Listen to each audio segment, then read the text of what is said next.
গাছ জীবনদায়ী হলেও একটি ঘটনার কারণে তা মরণদায়ী রূপ নিয়েছে বলে গুঞ্জন।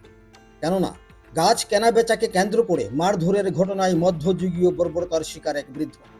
ঘটনাটি ঘটেছে পানিসাগর মহকুমার অন্তর্গত পশ্চিম পদ্মবিল ২ নম্বর ওয়ার্ড এলাকায়। ঘটনার বিবরণে জানা যায় যে উত্তর পদ্মবিল ৬ নম্বর ওয়ার্ডের বাসিন্দা মঞ্জির আলী, বয়স ৬৫ বছর, পিতা মৃত রজিব আলী ও একই এলাকার উত্তর পদ্মবিল ২ নম্বর ওয়ার্ডের বাসিন্দা মতিলাল সূত্রধরের মধ্যে গাছ ক্রয় বিক্রয় সংক্রান্ত লেনদেনকে ঘিরে মতিলাল সহ ওর ২ পুত্র মোহিত ও কৃষ্ণলাল নাকি অতর্কিতভাবে হামলে পড়ে বৃদ্ধ মঞ্জিরের উপর। একটা সময় উত্তেজিত মতি, মোহিত ও কৃষ্ণরা মিলে বৃদ্ধ মঞ্জিরকে খুঁটির সাথে বেঁধে মারধর করা সহ তার সাথে থাকা সকল নথিপত্রও আগুনে পুড়িয়ে দেয় বলে অভিযোগ। ওই ধরনের মধ্যযুগীয় বর্বরতার দৃশ্য দাঁড়িয়ে দাঁড়িয়ে প্রত্যক্ষ করছিল মঞ্জিরের সাথে থাকা ধর্মনগর দেওয়ানপাশার গাছ ক্রয়কারী ঠিকাদার বাবুল মালাকার। আক্রমণকারীদের দৌরাত্মে মঞ্জিরকে বাঁচানোর সাহস পাননি বলে জানান বাবুল ঠিকাদার। খবর পেয়ে মঞ্জিরকে বাঁচাতে মতিলালের বাড়িতে পৌঁছায় তার আত্মীয় পরিজনেরা। অভিযোগ, তাদেরকে ওই বাড়িতে প্রবেশে বাধা দেয় এলাকার প্রধান নিবারণ দাস সহ মেম্বার বিদ্যুৎ দাস। তাদের দাবি হলো প্রশাসনিক আধিকারিকরা না আসলে ওই বাড়িতে প্রবেশ করতে দেওয়া যাবে না। তাদের সংঘবদ্ধ প্রয়াসে গুরুতর আহত মঞ্জিরকে বাঁধনমুক্ত করে প্রথমে নিয়ে যাওয়া হয় উপতাখালী প্রাথমিক স্বাস্থ্য কেন্দ্রে, পরবর্তীতে ধর্মনগর জেলা হাসপাতাল হয়ে বর্তমানে আগরতলা জিবি হাসপাতালে ভর্তি করানো হয়। ওই মর্মে আক্রান্ত মঞ্জিরের পক্ষ থেকে ৩ অভিযুক্তের বিরুদ্ধে পানিসাগর থানায় মামলা দায়ের করা হলে পুলিশ মাঠে নেমে অভিযুক্ত মোহিত ও কৃষ্ণকে গ্রেফতার করে আদালতে সোপর্দ করেছে। উক্ত ঘটনায় এক প্রকার সাম্প্রদায়িক সম্প্রীতি নষ্ট হতে পারে বলে আশঙ্কা ব্যক্ত করেছেন অনেকে।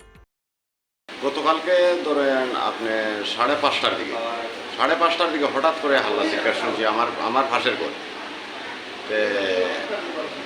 যে আমরা মানুষজন লোকজন আমরা চিনছি না, যেহেতু আমার এই সাইড থেকে আমার এখান থেকে কিছুটা মানে একটা লুঙ্গা আছে, এখানে লুঙ্গাটার মানে ওই সাইডের টিলার মধ্যে মানে এই ঘটনাটা ঘটছে।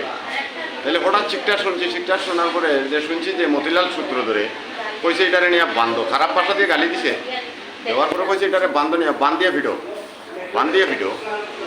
যে আমি ভাবছি হয়তো তারা এটা 2 দিন পরে এরকম তারা ঝগড়া করে, হয়তো আমি ভাবছি তারার মধ্যে। তারপরে দেখা গেছে কিটা পরে দিয়ে দেখি না, তারা নিয়ে এটা বাড়িতে নিয়ে ফিলারের মধ্যে বান্ধিয়ে সারিয়ে তারা 3 জনে মাইট চালু করছে। মতিলাল সূত্রধর, এই মোহিতলাল সূত্রধর, কৃষ্ণলাল সূত্রধর, এই তারা 3 জনে মাইটধর করা চালু করছে। আর লোকে আছে তার পরিবার দোরাবান্ধার মধ্যে এরকম গিয়া পাইছে যখন, তাই নিয়ে খুব বেশি মাইটধর করে তখন তাই হাল্লা চিৎকার হবে, আমারে বাঁচাও চিৎকার দিছে মাই বাবা হইয়া।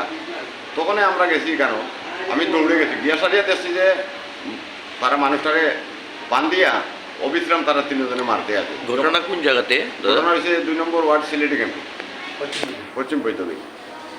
আর ওই তখন কে যাচ্ছি যে এই মনোমিয়া হয়ে তাইনেরে মাইটদর করতে আছে। তখন আমি তো বিষয়বস্তু সারা জানি না, বস গেছি। যাওয়ার পরে তারা ওই যে কইছে, দেখো আমরা রে তোমার কাগজ দেয় না, টাকা দেয় না, এই সেই ওই রকম কোনো একটা সমস্যাতে। তো সমস্যাটা কিটা এই ম্যাটারটা আমি জানি না যেহেতু। তখন তাইনের লোক একজন কন্ট্রাক্টর আছে, তাইনে কইছে যে আমি প্রধানের কাছে মেম্বারের কাছে গেছি, আমি কইছি আপনার লোকের লোক যদি এখানে তারা বান দিয়ে মারপিট করতে, এই অসংখ্য মারপিট। তারপরে তাইনে কইছে না আমি মেম্বার প্রধানের কাছে গেছিলাম, ওই গেছে কইয়া যে তাইনে গেছে। এখন এই সামনের ম্যাটারটা তারা কি জানি কি এখন কি হয়েছে বর্তমানে কারণটা হয়েছে যে তারা হয়তো কোনো গাছের লেনদেন নিয়ে বা গাছের কাগজপত্র নিয়ে এটা নিয়ে। তাই আর আমি এখানে গিয়েছি যে তাইনের যত কাগজপত্র আছে বান্ধিয়ে সেরিয়া কাগজপত্র এটা পুরাটা চালাই দিচ্ছে সিরিয়া। তো তারপরে এখানের মধ্যে আবার তাইনে এটাও তখন কইছে বলে আমার পয়সা আছে ব্যাগের মধ্যে, পয়সাটাও নিছে এটাও কইছে, উল্লেখ করে। কত টাকা নিছে? হ্যাঁ, কত টাকা নিছে টাকাটা সঠিক আমি জানি না, যে খালি করে উল্লেখ করতে যে আমার টাকাটাও ব্যাগের মধ্যে কাগজটা ওই তখন ছিঁড়িছে। তখন আমি দেখছি যে কাগজটা ছিঁড়িয়া মুইতলার সূত্র ধরে আগুন লাগাইছি। ওকে। পানিসাগর থেকে দয়ানন্দ চৌধুরীর কলমে, ত্রিপুরা পাইওনিয়ার।